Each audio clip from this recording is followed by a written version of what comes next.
दोस्तों, आज हम आपको दिखाने वाले हैं एक ऐसी बदनसीब अभिनेत्री की कहानी जिसने महज 34 साल की उम्र में ही इस दुनिया को अलविदा कह दिया। वो अभिनेत्री जिसकी खूबसूरती पर लाखों लोग फिदा थे, जिसने अपनी अदाओं से पूरे बॉलीवुड को दीवाना बना दिया था। लेकिन अफसोस, जब उनके जीवन का अंतिम समय आया तो उनके पार्थिव शरीर को कंधा देने वाला भी कोई नहीं था। और जिस बंगले में कभी रौनक, शान और शौकत हुआ करती थी, वही बंगला आज पूरी तरह वीरान बन चुका था। दोस्तों, सच ही कहा गया है, कभी कभी शोहरत का सूरज इतना तेज चमकता है कि उसके पीछे छिपा अंधेरा दिखाई ही नहीं देता। 22 अगस्त 1977 ये वो तारीख थी जब बॉलीवुड की एक ऐसी अभिनेत्री इस दुनिया से चली गई जो अपने दौर में खूबसूरती और कामयाबी की सबसे बड़ी मिसाल मानी जाती थी। वो इतनी बड़ी स्टार थीं कि 1960 के दशक में उनकी फीस 1 लाख रुपए हुआ करती थी, जब उस जमाने में इतने पैसे कमाना किसी सपने से कम नहीं था। पर किस्मत ने ऐसा खेल खेला कि जब वो इस दुनिया से गईं तो उनकी लाश को एक ठेले पर रखकर श्मशान ले जाया गया। उन्हें कंधा देने वाला तक कोई नहीं था, ना कोई अपना, ना कोई पराया, ना मुंह छुपा के जियो और ना सर झुका के जियो। जिस गाने ने उन्हें पहचान दी थी, उसी गाने की पंक्तियां जैसे उनकी जिंदगी पर ही लिखी गई थीं। जी हाँ दोस्तों, वो और कोई नहीं बल्कि वही अभिनेत्री थीं जिनकी जिंदगी से प्रेरित होकर बाद में ओम शांति ओम जैसी फिल्म तक बनाई गई। हम बात कर रहे हैं अभिनेत्री विमी की। अभिनेत्री विमी, एक ऐसा नाम जो कभी बॉलीवुड की खूबसूरती और ग्लैमर का दूसरा नाम हुआ करता था। सुनील दत्त, शशि कपूर जैसे बड़े बड़े सितारों ने उनके साथ काम किया। लेकिन सवाल ये उठता है, आखिर ऐसा क्या हुआ कि ये चमकता सितारा गुमनामी में खो गया? आखिरी वक्त में उन्हें पाई पाई के लिए तरसना क्यों पड़ा?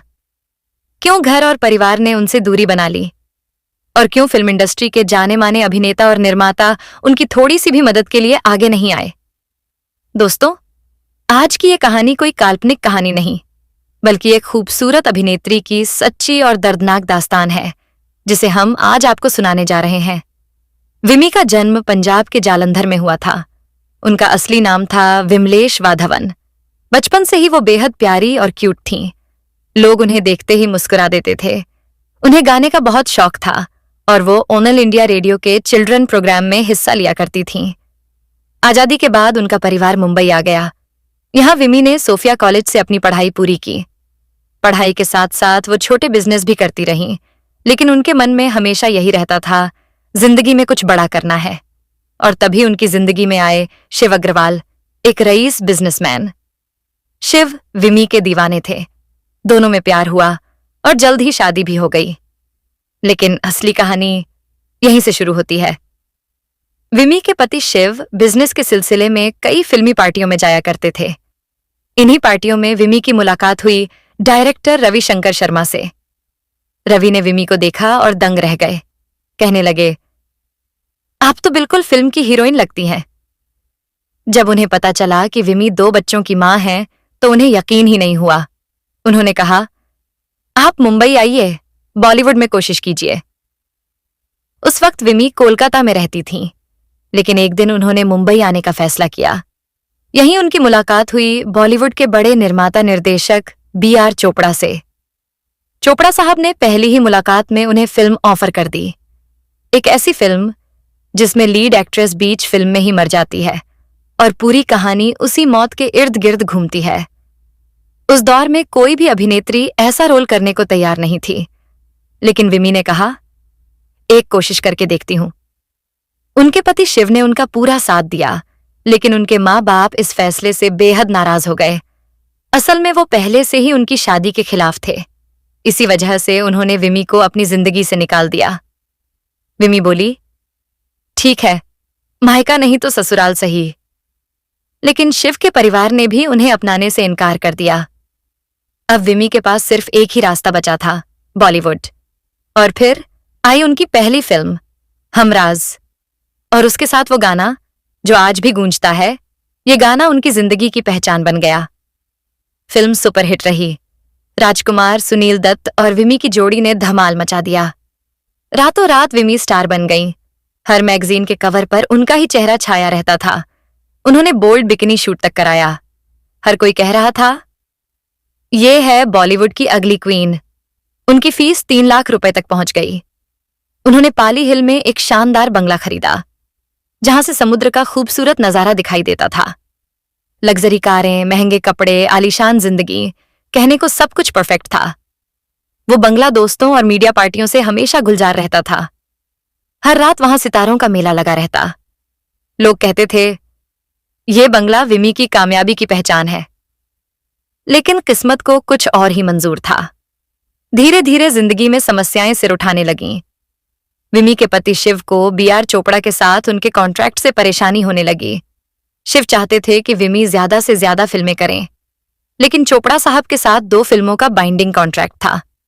जब चोपड़ा साहब ने विमी को शूटिंग के लिए बुलाया तो शिव ने उन्हें रोक लिया। गुस्से में आकर चोपड़ा साहब ने पूरा कॉन्ट्रैक्ट रद्द कर दिया। यहीं से विमी के करियर का पतन शुरू हो गया। इसके बाद आई फिल्म आबरू अशोक कुमार के साथ, लेकिन फिल्म बुरी तरह फ्लॉप हो गई और यहीं विमी अंदर से पूरी तरह टूट गईं। इसके बाद उन्होंने एक पंजाबी फिल्म में काम किया जो सुपरहिट साबित हुई, लेकिन अब बॉलीवुड के दरवाजे उनके लिए बंद हो चुके थे। धीरे धीरे वो अकेली पड़ती चली गईं। फिर जिंदगी में दाखिल हुई शराब, डिप्रेशन और घरेलू हिंसा। इन सब ने मिलकर विमी को पूरी तरह तोड़ दिया।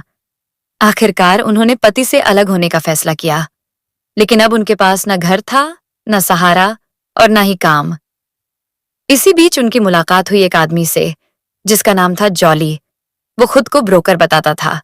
कहता, मैं तुम्हें फिल्में दिलाऊंगा। शुरुआत में वो उनका दोस्त बना, लेकिन धीरे धीरे उसकी असलियत सामने आने लगी। वो विमी को प्रोड्यूसर्स के पास भेजने लगा और कहता, काम चाहिए तो ये सब करना पड़ेगा। और अंदर से टूट चुकी विमी सब कुछ सहती रही। कभी जो बंगला उनकी शान हुआ करता था, अब वही उनके लिए बोझ बन चुका था। कर्ज चुकाने के लिए विमी ने वही बंगला बेच दिया जिसके हर कोने में कभी उनकी हंसी गूंजा करती थी। वो बंगला जो कभी सितारों से जगमगाता था, अब सुनसान और वीरान हो गया। कहा जाता है कि उन्होंने वो बंगला बहुत ही कम दाम में बेच दिया, क्योंकि उस वक्त उनके पास खाने तक के पैसे नहीं थे। लोगों ने उस बंगले को देखा जहां कभी बॉलीवुड पार्टियां होती थीं। अब वहां बस सन्नाटा था। आखिरी बार वो फिल्म वचन में दिखाई दी। उसके बाद वो पूरी तरह गुमनामी में खो गईं। जॉली ने उन्हें मेंटली और फाइनेंशियली दोनों तरह से बर्बाद कर दिया। उनका बिजनेस विमी टेक्सटाइल्स भी डूब गया। घर, गहने, सब कुछ बिक गया। जब पैसे शराब तक के लिए भी नहीं बचे तो शुरू हुआ वो दौर जिसे शब्दों में बयां करना भी मुश्किल है। जिंदा रहने के लिए वो धंधा करने लगीं। होटलों के छोटे छोटे कमरों में रातें गुजरने लगीं। दारू, रोना और फिर अगली सुबह वही दर्दनाक सिलसिला। आखिरकार उनका लिवर फेल हो गया। उन्हें एक सरकारी अस्पताल में भर्ती कराया गया। वहां ना कोई बच्चा आया, ना पति, ना दोस्त, ना फैंस। 22 अगस्त 1977 वो दिन आया जब विमी ने आखिरी सांस ली, लेकिन उनका दर्द यहीं खत्म नहीं हुआ। कहते हैं उनकी बॉडी को एक चाय वाले के ठेले पर रखकर श्मशान ले जाया गया। उन्हें कंधा देने वाला तक कोई नहीं था। जिस अभिनेत्री के एक दर्शन के लिए लोग दीवाने थे, वो आज खुले ठेले पर पड़ी थी। अकेली, बिल्कुल अकेली। हैरानी की बात यह है कि उनकी मौत की खबर किसी अखबार में तक नहीं छपी।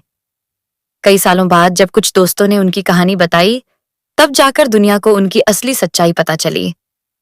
कहा जाता है कि फिल्म ओम शांति ओम की शांति प्रिया का किरदार विमी की जिंदगी से ही इंस्पायर्ड था। दोनों कहानियों में एक अजीब सी दर्दनाक समानता थी। यहां तक कि एक अफवाह चली कि सौरव गांगुली उनके बेटे हैं, लेकिन ये पूरी तरह फेक स्टोरी थी। विमी बॉलीवुड की वो अदाकारा थीं जिन्हें किसी अवार्ड या ब्लॉकबस्टर से ज्यादा सिर्फ एक इंसानियत भरा अंतिम संस्कार चाहिए था। वक़्त का यही नियम है, कोई भी हमेशा शिखर पर नहीं रहता। एक समय था जब उनकी फीस 3 लाख रुपए थी और मौत के वक़्त उनके पास 3 लोग भी नहीं थे। लेकिन शायद आज आप सब उन्हें याद कर रहे हैं और यही उनकी सच्ची श्रद्धांजलि है। तो दोस्तों, ये थी बॉलीवुड की सबसे डार्क और दर्दनाक कहानी, फीचरिंग अभिनेत्री विमी। एक ऐसी अभिनेत्री जो सपनों के शहर मुंबई आई थी सितारा बनने के लिए, लेकिन वही चमक धमक उनके अंधेरे की सबसे बड़ी वजह बन गई। कभी जिनके आगे प्रोड्यूसर्स लाइन लगाते थे, वो आखिर में ऐसी जिंदगी जीने लगी जहां ना शोहरत बची और ना ही अपना वजूद। विमी की कहानी हमें यही सिखाती है, बॉलीवुड की लाइमलाइट जितनी चमकदार दिखती है, अंदर से उतनी ही जलाने वाली होती है। दोस्तों, अब हम जानना चाहते हैं आपकी सोच। इस कहानी को देखने के बाद आपके मन में क्या सवाल उठे? क्या सच में बॉलीवुड की ये चमक दमक भरी दुनिया अंदर से इतनी बेरहम हो सकती है? अपनी राय कमेंट बॉक्स में जरूर लिखिए।